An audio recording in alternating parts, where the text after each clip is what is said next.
Ay, busog Kuya, talaga. sarap ng pagkain dito. Waiter, bill po. Ito na po, sir. Thank you.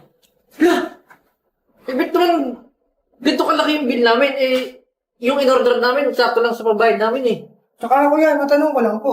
Bakit po mayroong service charge tapos ang laki-laki pa? Eh, mga bobo pala kayo eh.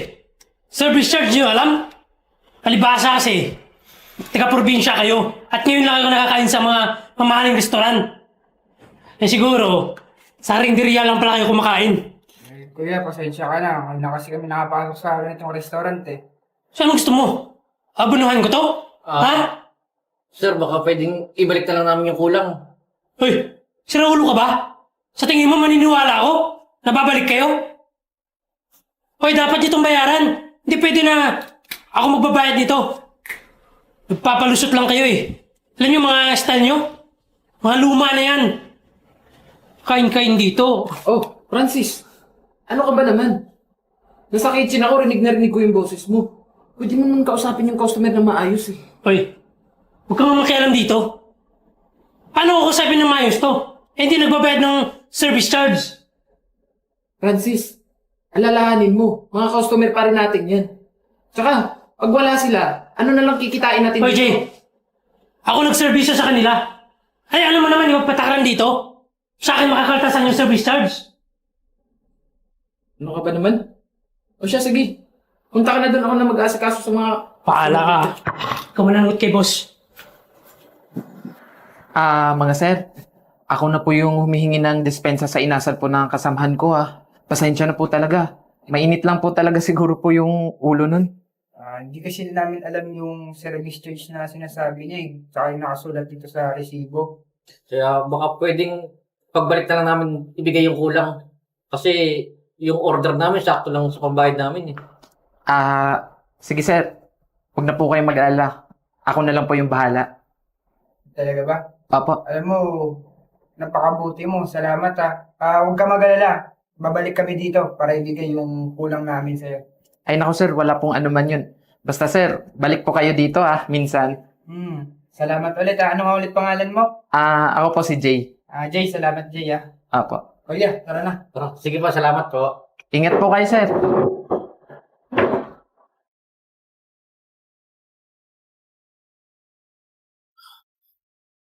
Francis? Francis, talaga nga muna. Eh, sir. Anong nangyari sa sales natin? Bakit kulang? Paano ba naman kasi, sir? Itong isang mong tauhan, mabida-bida. Yung customer kasi, hindi nagbabayad ng service charge. Ayun, siya na lang daw mag-aabono. Ganun ba? Alam mo, sir, kung ako sa'yo, tanggalin mo na yun sa trabaho. Eh, nagbibida-bida eh. Palpak naman yung trabaho. Eh, ikaw, sir, kung gusto mo malugi.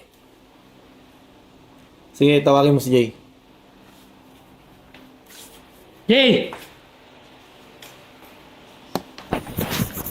Ano po, sir? Jay. Ano to? Bakit kulang sales natin? Magsabi ka ng totoo. Sir, pasensya na po talaga sir Nagamit ko po kasi talaga yung pera kanina. Naawa po kasi ako sa dalawang customer kanina sir Naawa po ako sa sitwasyon nila. Tsaka sir, mukhang first time po nila kumain dito sa restaurant natin. Sabi nga po nila, nasarapan sila sa pagkain Oh, so paano to? Sino mag-aabono to? Sir, huwag po kayong mag-alala. Kung ikakaltas naman po sa sahod ko yung nabono ko po sir. Sige, ganito. Jay. Pagka may problema ang ganyan, sabihin mo agad sa akin, ha? Para hindi ako naghahanap. Sige po. Pasensya na po talaga sir. Mga pala, kayong dalawa, ha? Bukas na bukas, agahan niyo yung pasok. May sasabihin ako sa inyo. Ha? Sige po. O sige, mauna na ako. Kayo nang bahala magsara ng shop, ha? Apo sir.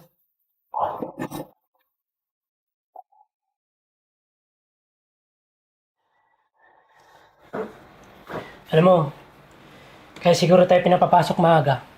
Kasi, mapopromote na ako. Paano ba naman kasi? Tagal na ako dito. Maayos ako magtrabaho. Hindi katulad mo. Puro palpak. Alam mo, sa susunod kung magtrabaho ka, ayusin mo naman. Para naman magaya ka sa akin. Alam mo Francis, Hindi ko naman inaasam yung promotion na yan eh. Ang gusto ko lang naman dito is magtrabaho ng maayos tsaka asikasuhin ng customer ng maayos. Magtrabaho ng maayos. Palpak ka naman eh. Alam mo ako sa'yo. Isara mo na lang tong restaurant na to. Uwi na rin ako.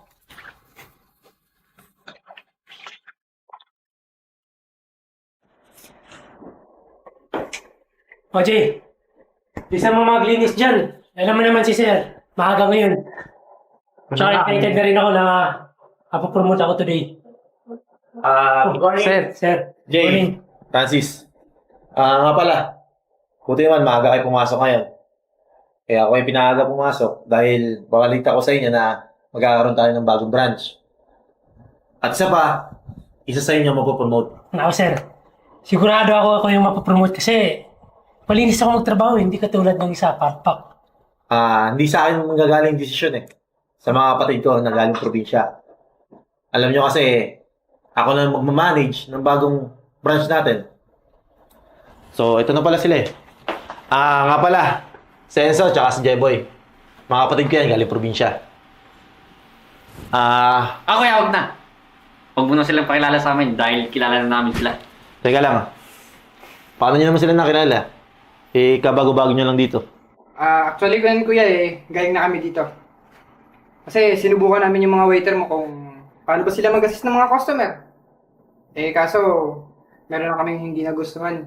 Lalo na, nangyari pa mismo sa amin. Pero kaya, napakaswerte mo pa rin dahil meron kang isang waiter na napakabuting puso. So, teka. Medyo naguguluhan ako sa inyong dalawa eh. Ano bang ibig nyo sabihin? Kuya, sinubukan kasi namin kumain dito, pero kulang yung pambayad. Kaso merong waiter na barumbado at mapanglait. Totoo ba yun, Jeboy? Totoo yan, kuya. Teka nga sir, ginagawa ko lang naman ng tama yung trabaho ko eh. So, Francis, inamin mo na ikaw yung gumawa nun. Tsaka, Jay, ikaw rin ba yung tumulong sa kanila? Opo sir. Sila po yung sinasabi ko sa inyo. So kaya pala nagkulang yung benta dahil dito. Tama ba? Opo sir. Oh. So paano? Kayo naman dalawang manage nito eh. Total, kilala nyo naman dalawa. Kayo nang bahalang patakbo sa restaurant na to. Kuya, ipopromote namin si Jay. Pero itong si Francis, maghanap ka ng bago mong trabaho. Dahil ayaw namin ng kupal dito sa restaurant na to. So paano, Francis? Narinig mo naman yung dalawa. Hindi ka pala marunong makipagkapwa-tao eh. So buti pa, umalis ka na. Ako kasi sobrang pabida-bida po. Kailan? So paano? Jay, maraming salamat dahil maayos yung serbisyo mo. At isa pa, total sila na magmamanage nito. Kayo nang bahala dito. Sige, kuya. Sir, maraming salamat po sir Sige, ganito. Total, pinromote nyo naman si Jay. Kayo rin maghanap ng mga bagong empleyado. Walang problema doon, kuya. Pero susubukan muna namin sila. Sige. Malay natin. Si Jay, may kakilalang mabait na katulad niya. Ay, meron po yung kapatid ko po, si Marimar po. Sige, pwede mo ipasok dito. Teka lang. Baka magka-problema tayo dito. Kasi babae yun si Marimar, di ba? Hindi po sir, kasi mabait naman po yun si Marimar. Tsaka mukhang bagay po sila ni Sir Jeboy. Ganun ba? Sige. May iwan ko na kayo dito Sige. Sige ko pa yung bagong lilipatan, okay? Sige, kuya. Jay, congrats Thank you po ulit sir Sir, thank you po. So, paano? Maganda na rin kami. Ikaw na bahala yan Sige po.